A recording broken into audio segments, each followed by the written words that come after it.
CheapShow time!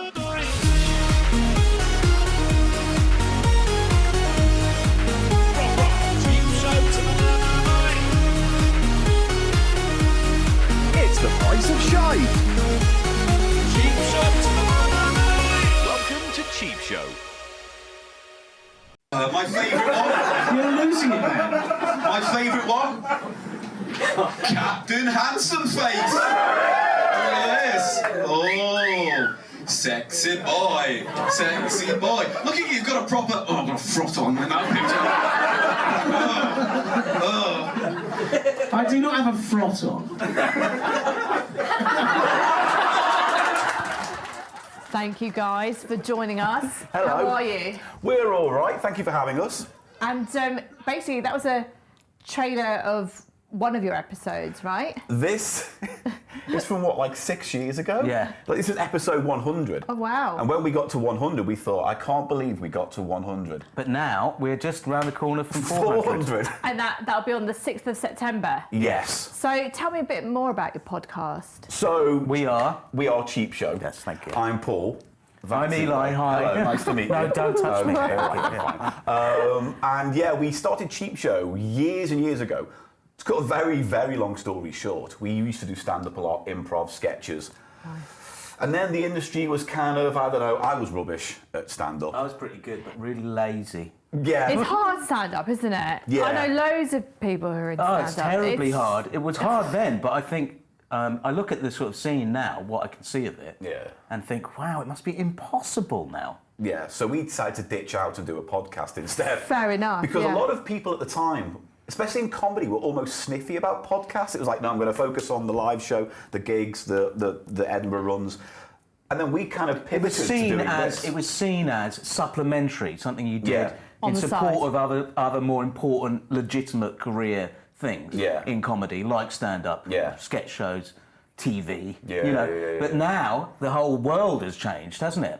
And like you look at someone, I know we don't want to be compared to them. Who? The biggest podcast in the world, Joe Rogan. Yeah. He's like the kingmaker for stand-ups now, but it's all to do with his podcast. Amazing. So it's almost like the podcast is. Well, that's the industry for him. Has replaced it now. So it's almost like podcasts are more central than they were considered back when we started.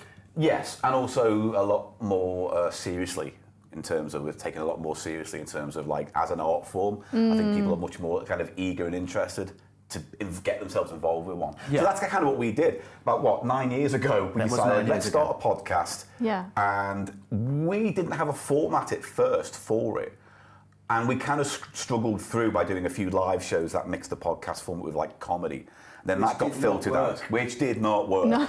It was sort of like we tried to sell it as a live comedy show. Yeah. And so we'd get people from downstairs in the pub we were doing it. They'd come up thinking, oh, is this comedy or something? And we were like, free comedy. It was just It was just us. It was very random, and so it was a bit off-putting. Yeah. But in fact, it was important for us to find sort of elements of the format that we still do. And that's what happened. We ended up going, okay, we know what we're reaching for here, and we thought we'd call it Cheap Show because a lot of the stuff we were doing, our shows were built from things we found in charity shops, Poundlands, bargain bins.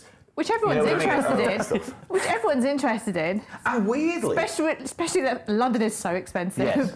Well, yeah, but weirdly what I've realised, even all these years later, there's still not a podcast that does the same content. It's like everything's movies or true crime or, whatever. And then we were like, well, come on, there must be other podcasts who go to charity shops or look for cheap food or... Because but no... It's probably why you've lasted so long. You've lasted for 9 years. Well, we should mention the elephant in the room, which is a load of swearing, nonsense, and sort of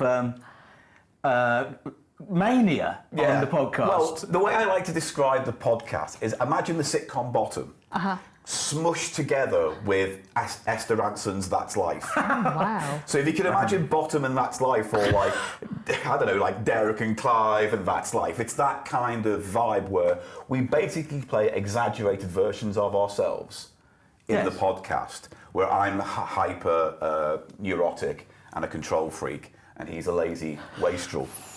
How did you guys meet?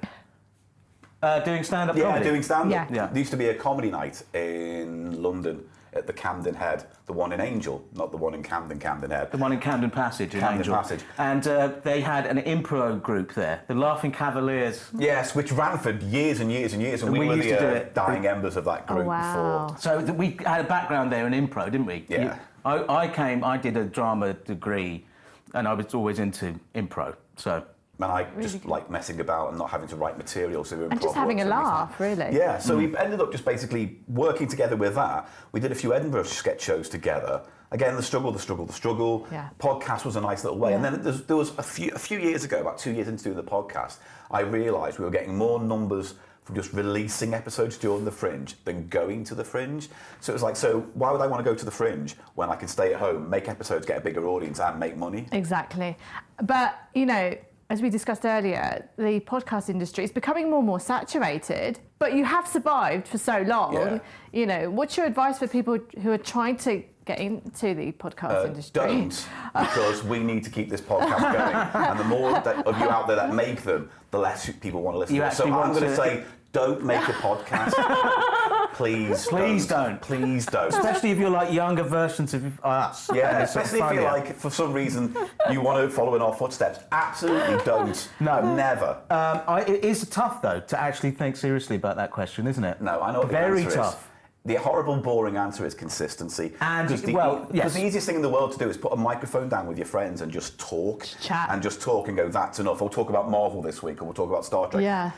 But the hard part is getting it seen, getting it heard, getting people to know you exist, and then consistency. It's like, if you commit to doing it, is it going to be a season? Is it going to be a run? Are you fortnightly? Are you weekly, monthly? Are you doing 7 episodes at a time? And yes, and what the business consultant always will say, the sort of rote thing that people say is USP, you know, that you Unique need to selling have. point. Yeah. But we're just mucky boys. That's we our don't. USP. That's what I was saying about the whole generality. Yeah. I think it's harder to be general in just not only in podcast space, but in the whole of the sort of internet, you know, YouTube creators, everything. It's harder to be generally liked, generally mainstreamly liked. Yeah. And I think we do something that is quite specific with the cheapness, but also we have this other quite specific thing, which is the bad language and sort of mental breakdowns, you know? Basically being real, being And yourself. surrealness. We should say as well, it's not just always us chatting. Sometimes we go into make-believe worlds in the podcast. So there's a depth to our back catalogue that people who are interested in radio drama might be interested in. This is the kind of curse and the beauty of our podcast, because at certain points, our baseline is we talk about cheap things. We talk about cheap food, cheap toys, cheap gadgets, charity shop discoveries, all that kind of stuff. But we also refuse to have a format.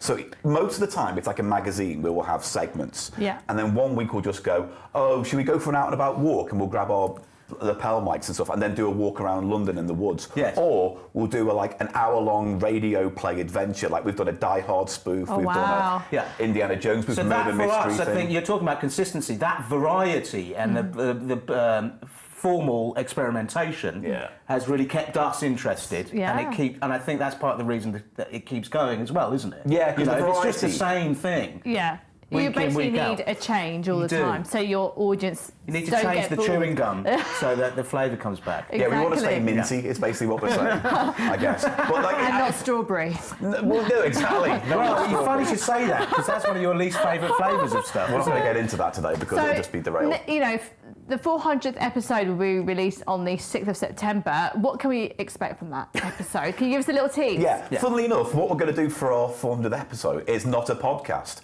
We decided what we would do is something similar to this, and we've turned, just for one episode, it into a visual thing. Ooh, so nice. we've got a little radio studio space in Harrow, we got a few cameras, we built... our set was literally cardboard boxes with tat and rubbish all over the top A of little it. bit like the logo. A little bit like our logo. I in love many this respects. logo. Yeah, Vora Tony, who's one of our artists for the podcast, a fan who brilliant. makes the art for us. Another thing we're really lucky is that we have devoted Very devoted.